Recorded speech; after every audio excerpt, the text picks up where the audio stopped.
speak to us in the Quran. Ya ayyuhallazina amanu kullu min tayyibati ma razaqnakum washkuru lillahi in kuntum iyyahu ta'budun.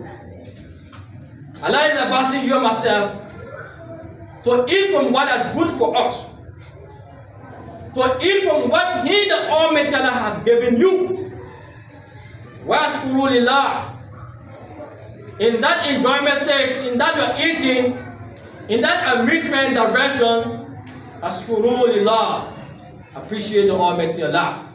Because you know that money you use to buy that food, it's Allah that has given you that money. Ashkuru lillah. That food that you have been given today, it's Allah that gave you the opportunity to obtain that.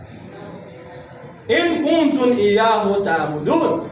The Almighty Allah said, those who will do that are those who think within themselves that the Lord they are worshiping is the Almighty Allah.